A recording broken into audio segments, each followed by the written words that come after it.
Today, I want to tell a story about a lady whose persistence and whose loyalty made her a very, very key character in the Bible, to the point that her story had to be recorded in the Bible.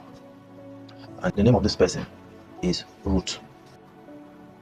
So, during the time of the judges, that was before the reign of kings, they were known as judges. So these were people that God used to lead the people of Israel. So that was before the first king was anointed. There was a man named Ahimelech, and Ahimelech was an Ephrathite. That is, he was from the tribe of Ephraim, from Bethlehem in Judah, in the land of Judah. So Ahimelech had a wife, and her name was Naomi. Now Naomi gave birth to two sons for Ahimelech. The name of the sons were Mahlon and Chilion. Now during that time in the land of Judah, there was a serious famine, and it was very difficult for them to find food. No grains to buy, there were no grains to cook with, to eat. And Ahimelech one day said to his wife, "I've heard that there's plenty food, there's plenty of grains in the land of Moab. Why not we go to the land of Moab and we leave Judah? Let us go and start fresh in the land of Moab. At least, since God has blessed them with grains and with foodstuff, we can settle there." So what Ahimelech did was he packed his things, he took off with his wife and his two sons, and they went to the land of Moab. Now in the land of Moab, Ahimelech's sons met their wives there. They met two ladies, young ladies there, and very beautiful ladies, with good character, and they got married. One of the wife was Ruth, and one of the wife was Orpah. I don't know if I pronounced it well, but one of them was Ruth and one was Orpah. So they were married to those two Moabite women. What now happened was, later on, as years passed, Ahimelech fell ill and he died, leaving only Naomi with her two sons and their wives. And within the period of 10 years, because they lived in Moab for a period of 10 years, within the period of 10 years, Ahimelech died, and his two sons died as well. This was very tragic. This was a very tragic incident for Naomi, because she was left alone without her husband, without her sons, only with her daughter-in-laws. And the good thing was that her daughter-in-laws took very good care of her. Her daughter-in-laws, they took very good care of her. They took her as their own mother. They took her as their own mother, and they took very, very good care of her. But then it came to a time, Naomi looked at the situation around her, and she said, "I don't have anything left for me in this place, in this land, because this is a foreign land. This is not my hometown. I must return back to my hometown." So Naomi one day packed her things and said, "I'm going back to Bethlehem in Judah." And when she packed her things, surprisingly, her daughter-in-laws, the two of them, they packed their things and they followed her. They said, "Okay, you are going, we are following you, we are going together with you." But Naomi was stunned, and she told them, she said, on their way going, she told them that, "I have nothing for you. I can't take care of you people. You people are not even from my land. You're not from my land. You are from the land of Moab. Go back to your hometown. Go back to your family, your parents' house. Because I am just an old man without a husband and without children." But then these two girls, her two daughter-in-laws, they refused. The two women, they refused. They said, "No, we have been with you. I've taken you as our mother. Why would we leave you at this point in time? No, we can't leave you. We can't allow you to go on your own." And she said, "But I don't have anything for you. There's nothing that is attaching you two with me. Initially, we are connected as family because you are married to my sons. And now I have no son to give you." And back then in those days, they practiced this tradition that if, let's say, a man that is married to his wife died before he was able to have an heir or an offspring with that woman, if maybe he has a brother, either a younger brother or an elder brother that is still alive, that brother, that sibling is going to be married to her, no matter how young that sibling is. You will marry his wife, then sleep with her, and when she conceives, the first child that she conceives, that child will be named after the late brother. That's after the brother that died. That's her husband, her initial husband, so that his offspring, his generation, his lineage can continue. But at this point, Naomi told them, she told Ruth and Orpah that, "I don't have any son left. In fact, even if this day I decide I want to marry and I get a son, how long are you two going to wait for my son to grow up and marry the 12 people, or to give the 12 people offspring? It's not possible. I'm already in my old age." And she told them that, "I will leave you with my blessings, but you two should find your way and go back to your family's house and get married to good men." On telling them this, Orpah reasoned with Naomi, and she understood what Naomi was trying to tell her. And Orpah said, "Okay, if that's the case, I understand you." And Orpah wept, and she hugged Naomi and kissed her and said, "Goodbye, Mama," and she left. Now Ruth, on the other hand, insisted. Ruth clung to Naomi. She said, "I'm not going anywhere." She told Naomi that, "See, wherever you go, I will go. Wherever you stay, I will stay. Your people will be my people, and your God will be my God." Wherever you die, I will die and be buried there. These are very drastic words that Ruth made. Very drastic word. That when Naomi even heard these words that she said, Naomi knew that she could not change the mind of Ruth. And Ruth followed Naomi. Naomi didn't argue with her, and she took Ruth to her hometown. Now, on reaching there, when they got there, the people welcomed them. They said, see Naomi that left us that year, she's back. Naomi, what did you bring for us? Naomi said, no, you should stop calling me Naomi. But for my life is a disappointment. God has turned his face away from me. He has punished me enough. Call me Mara instead. Because the Lord has turned his back on me. Everything that I had, everything I once had, all the wealth, all the riches, my husband, my family entirely, it is gone. Now I only have with me my daughter-in-law. And Naomi came and stayed.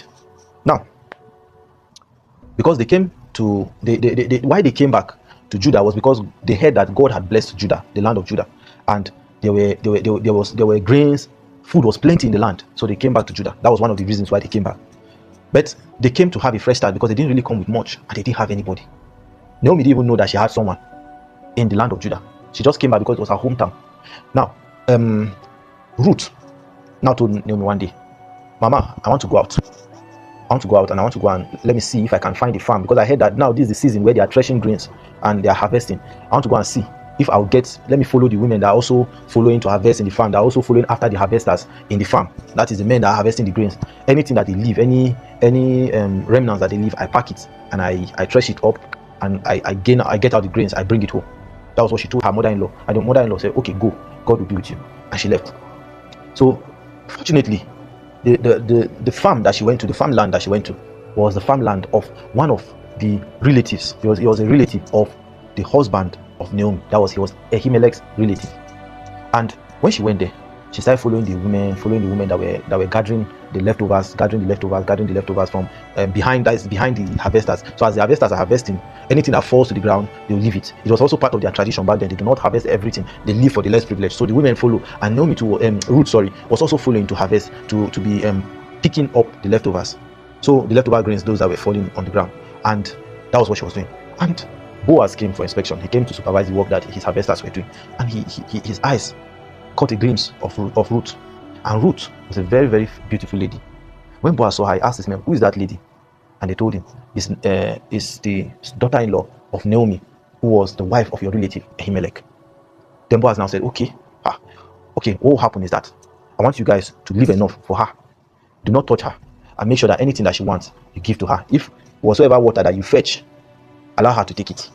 Then Boaz now went and met Ruth, and I told her, and I asked her, what is your name? And she told him, I'm Ruth. I said, okay, I heard that you're the daughter-in-law to Naomi. I heard everything that you did for her. I heard of your loyalty and your faithfulness to her, how you have taken care of her all this while, even in her old age. May the good Lord bless you. Because of this thing that you have done for her, whatsoever you need, I've already spoken to my men, and I've asked them that they should leave for you enough to pack, and then enough grains for you to take home. And then if you're thirsty in the middle of the day, the water that they fetch, you can drink out of it. No one is going to touch you. No one is going to do anything to you. Whatsoever you need, I've got your back. And that was what he told Ruth. Now Ruth was so happy. You see that favor, the favor of God was upon Ruth. Ruth found favor in the eyes of Boaz.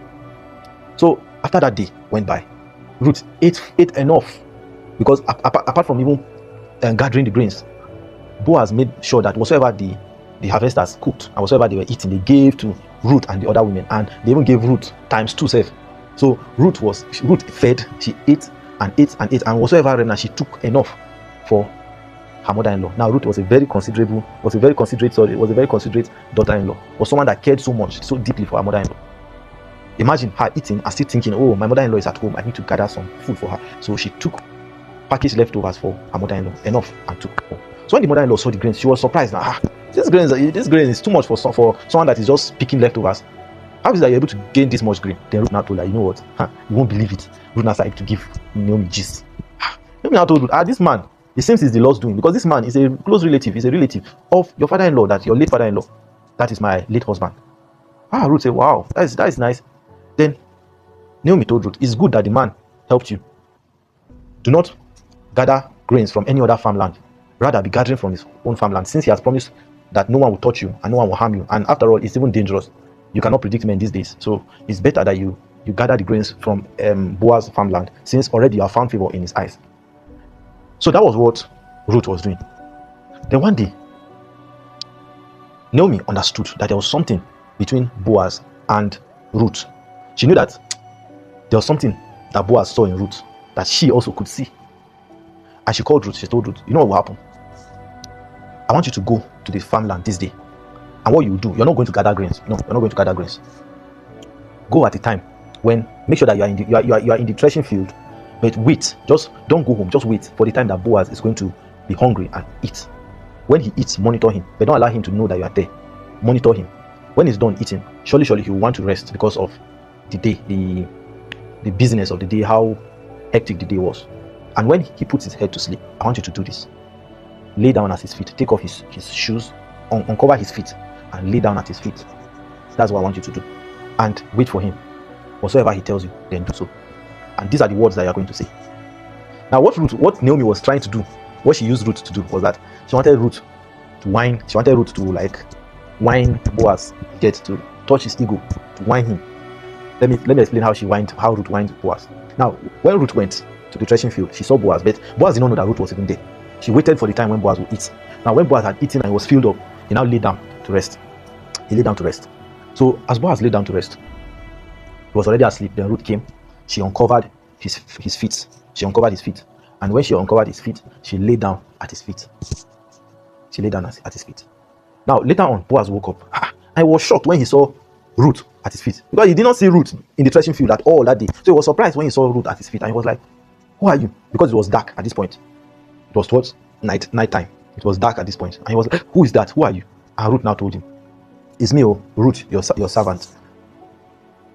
She now said, I'm your faithful servant.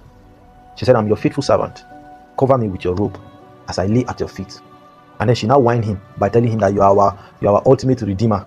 You are the one that has redeemed my family, even when we had nothing left. You are our ultimate redeemer. And then Boaz now told her, okay, he now told her, blessed are you. He said some things to her, some comforting things to her, and told her that you have found favor in my eyes. I so much admire you because of the way you have been faithful to your mother-in-law, the way you have your character. You are a woman of impeccable character. So those were the things that Boaz was telling Ruth. I now told Ruth, go back to your mother before, lay at my feet. Sorry, he told Ruth to lay at his feet till morning. So when morning came, Ruth first stood up, and he now told her that, okay, you have to move out before daylight will catch you here, so that no one will see you coming out from here, before they will get wrong impression or something. You understand? So let no one see you coming out from this place, and let no one know that we have spoken. So go out before the daylight is going to meet you. Go home.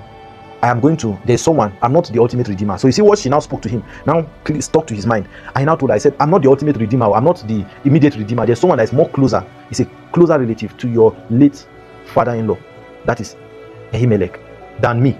So according to law, I cannot redeem you and your family. I can't redeem you and your family unless he does. So I will speak to him, and this is what is going to happen. Now, what does it mean by redeeming, and what does she mean by he's an ultimate redeemer?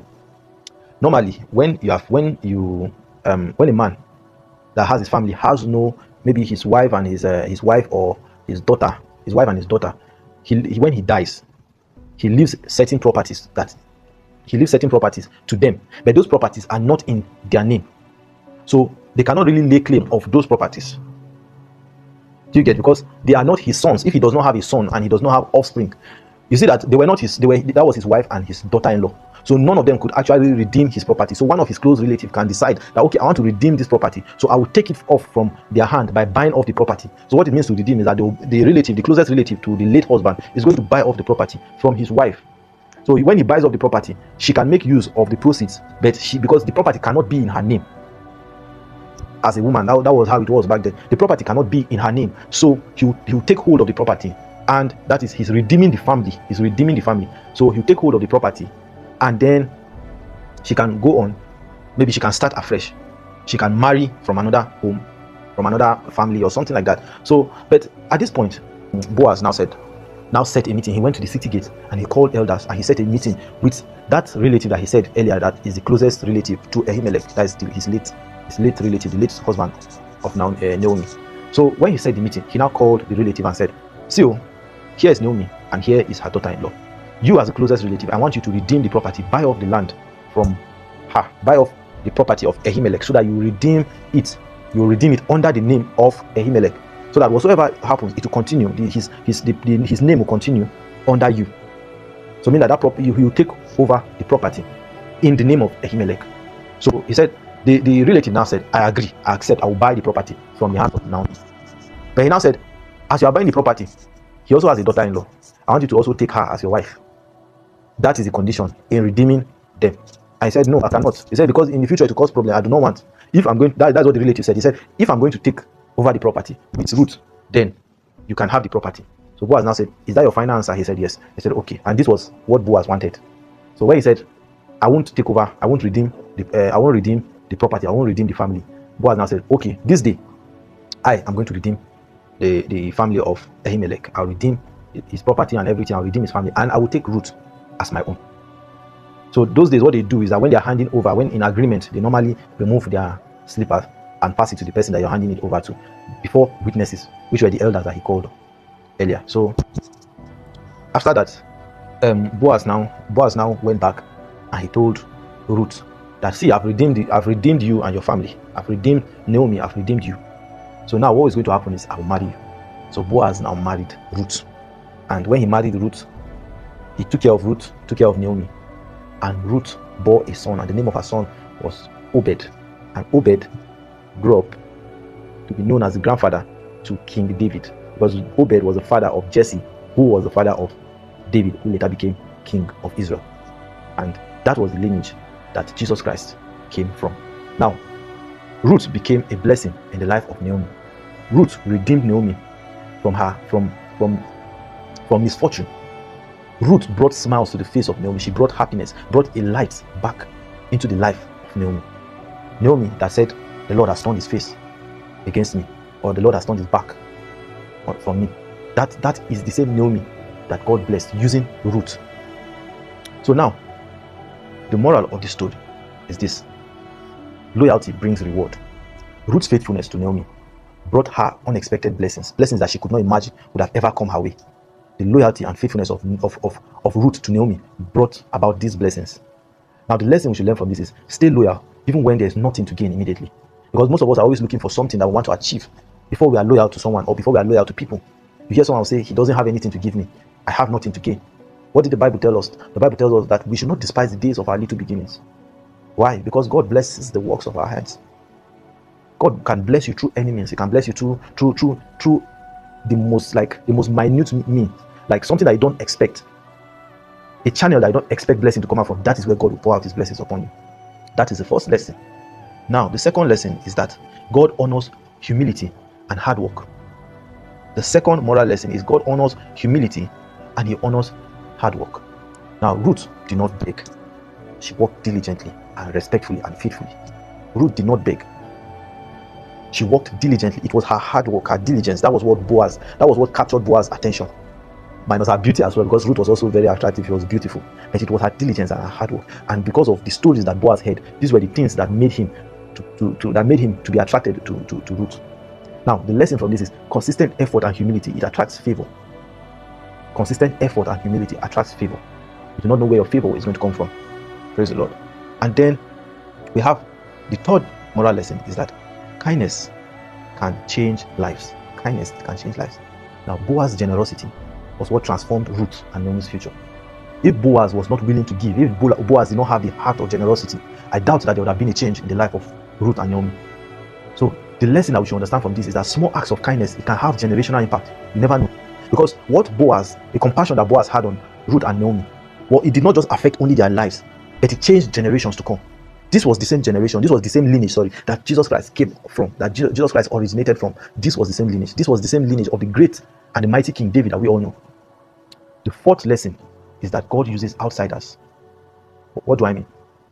God uses outsiders.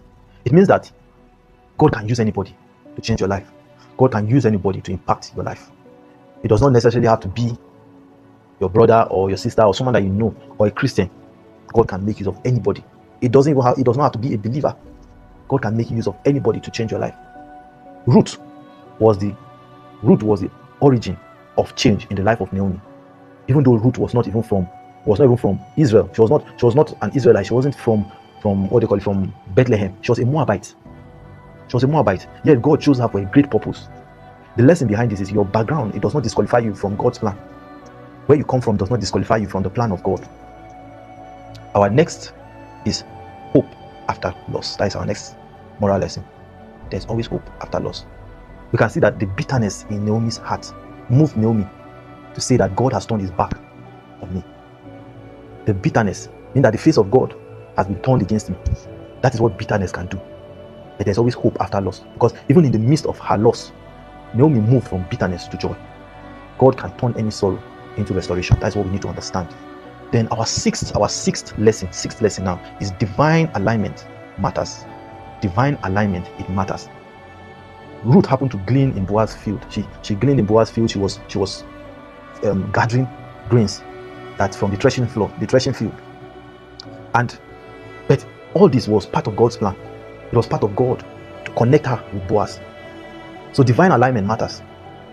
It was part of God's ultimate plan, God's ultimate will to align her. So if Ruth was not in perfect alignment, you know that connection would never have happened. It took for Ruth to be persistent and stubborn in the right way, for her to find herself in that situation, and for her to end up in that whole scenario.